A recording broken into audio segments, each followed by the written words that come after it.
What up, everyone?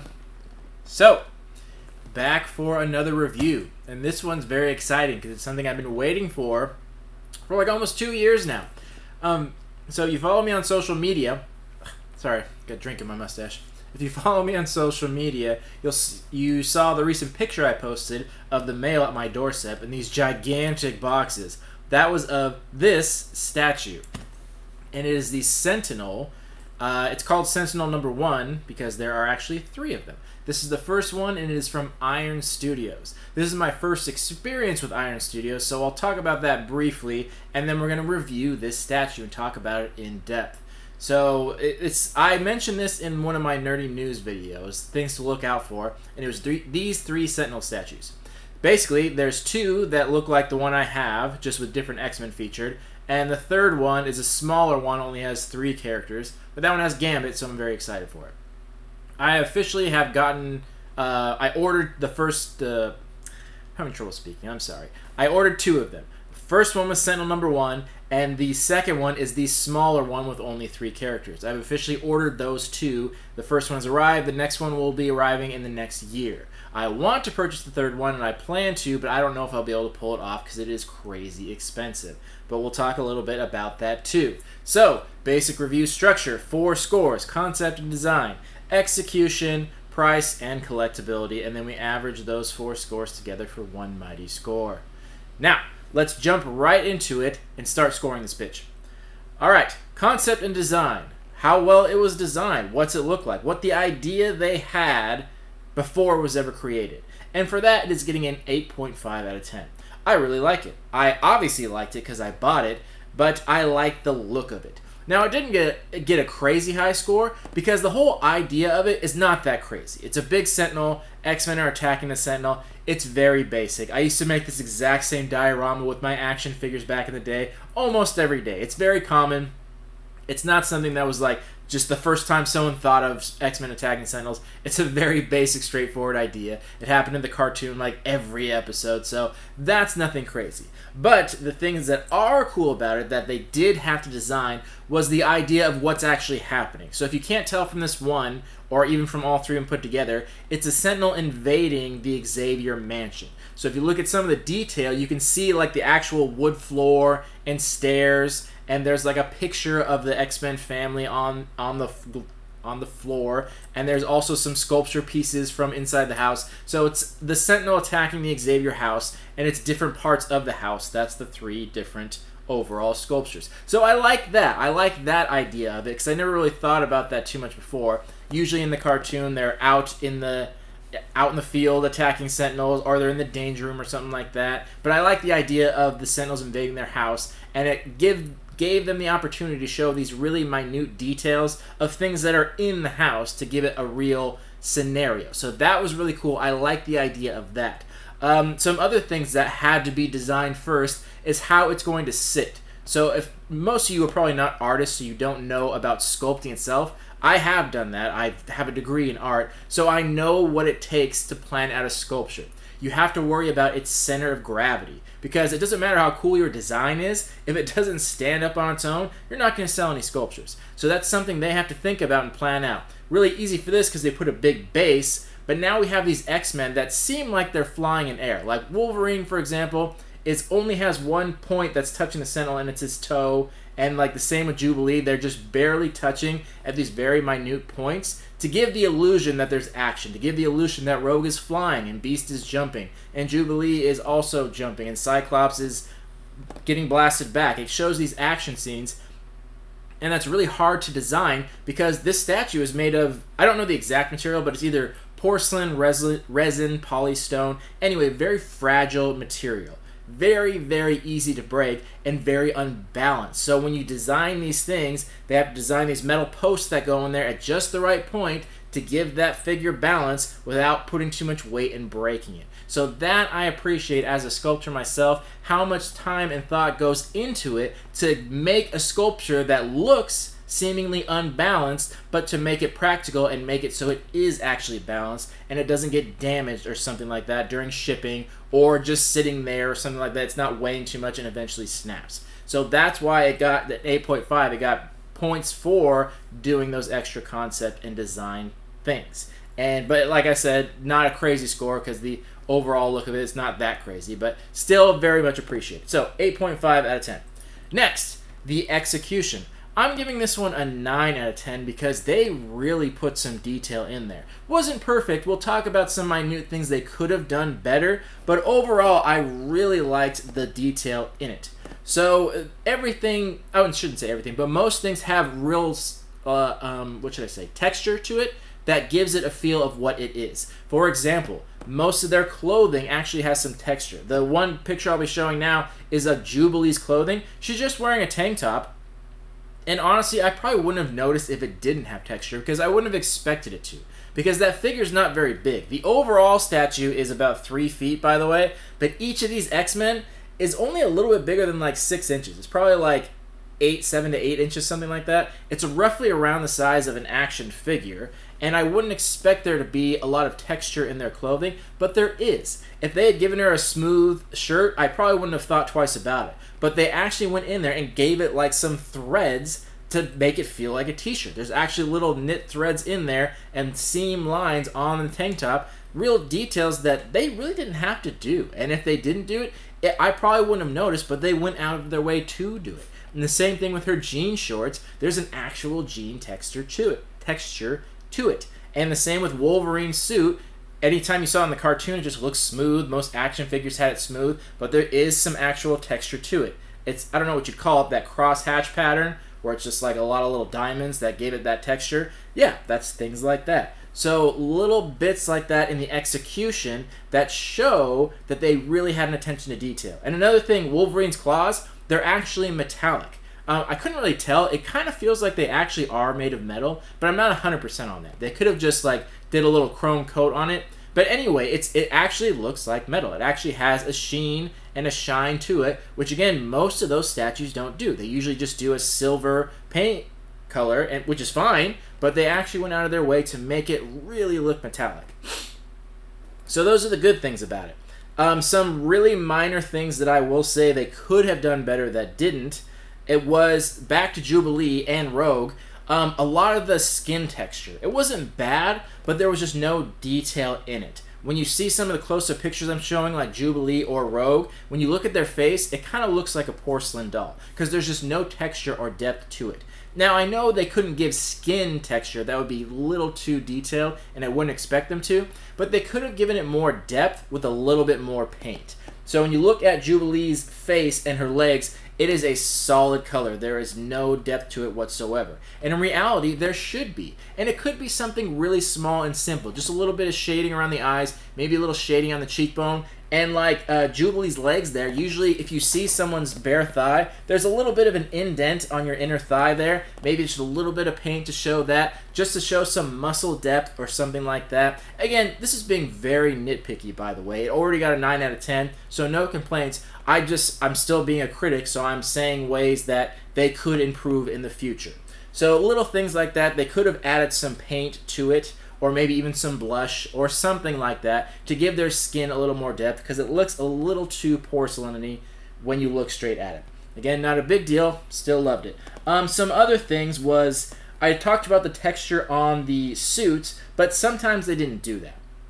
So like Jubilee's shirt and her jeans had some texture to it, and Wolverine's suit had that cross-hatching, but some characters didn't. For example, Rogue. She's wearing this leather jacket, and that has amazing texture. It looks like leather, even though it's super tiny. But then you go to her suit, and it's just completely solid.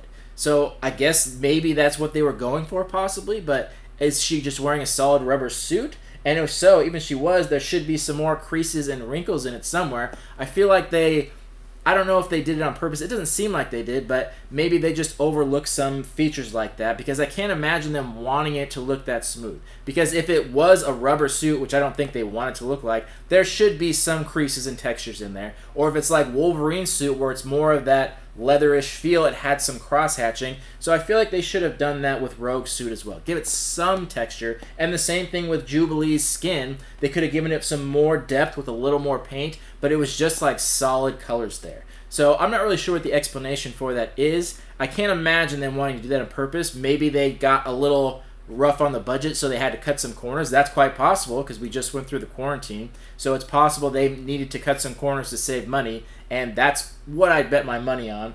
Other than that, I don't really know. I can't imagine them just like completely overlooking it. I'm sure there's a whole team of people that reviews these things, so I can't imagine them just like moving past it. One more specifically was on Cyclops. Same situation where you look at his arms, they're completely smooth. But when you look at his chest, that has the texture. That has that same cross-hatching that the Wolverine suit has, but just on the chest piece. And you see where the arm separates from the chest. There's a solid line because that's how they piece it together, and that is where it goes from smooth to textured. So that's what makes me believe they maybe had to cut corners, because why would they give it texture on the chest and not on the arms or legs or anywhere else? So that was just very odd to me, and could have been a mistake, but seems like a place to save money. So those are some things that I noticed on the characters that didn't really add up and didn't really make sense. On to the Sentinel, some things that weren't so hot. Some of the gears in between, like the Sentinel's leg, I'm showing the knee right now, some of those joints right there, they weren't as defined as they should be, so they kind of transition from the metal pieces. And when you think about it, if it was metal, it'd be like solid cylinders, and they'd really be separate, and you'd really be able to tell the detail in there. Obviously, it may not have been possible to cast it with that much detail, but I would have liked to have seen it with a little more detail there, or possibly gone a different route where it didn't need as much detail on the Sentinel. Some other things were in the house. This one actually kind of bugged me. This is the only thing where I'd say this kind of bothered me, was some of the wood in there. So they have it where the Sentinel's breaking into the house. The wood floors and doors are all broken to pieces, but the parts where it's broken wood does not look like that at all. And this, I understand, it's nearly impossible to cast something that looks like broken wood that small, because you know what broken wood looks like. It literally splinters into a million tiny little strands, so it would be nearly impossible to cast something like that. They could have done it because you see the detail in the suits, but I don't know if they had the budget or the time to really go into the doorway and the cracks there and make it look like splintered wood. Because this right here, the outside of the door looks like wood, but when you look in between the broken parts, it kind of looks like silly putty. It's just like very lumpy and smooth and does not look like broken wood at all. It looks like insulation or something like that. And that's the same on some of the floorboards too. The outside of it looks like wood, but when you look at the broken parts, it just looks kind of soft and curved, and it doesn't look like broken wood at all. So that's something where it could have been budget cuts. It could have been just like not possible to sculpt like that. And there's always a third option, they just overlooked it. But again, I'm going to say it looks like budget cuts. They couldn't quite give it that detail they wanted to. And lastly, the Sentinel's left foot, the same thing. It's stomping into the ground. The one that's not inside the house, the one that's outside, and it's very smoothed over. It's not very sharp. It's not very pointed. There's not a lot of detail in it, and it's kind of hard to tell what it is. I mean, it kind of looks like he's stepping in mud and it's splashing out, but it kind of looks like stone. It's kind of hard to tell what it is because there's not enough detail in there. And again, not a big deal because it's such a minor thing. It's what the Sentinel's left foot is stepping in. He could be stepping in dog shit for all I care. It's not the important part of it is what I'm saying. It's a very minute thing, but it's still things that I notice as a harsh critique. So that was the long-winded explanation of the execution. Things that I noticed, things that I liked, things they could do better, and I hope they're watching.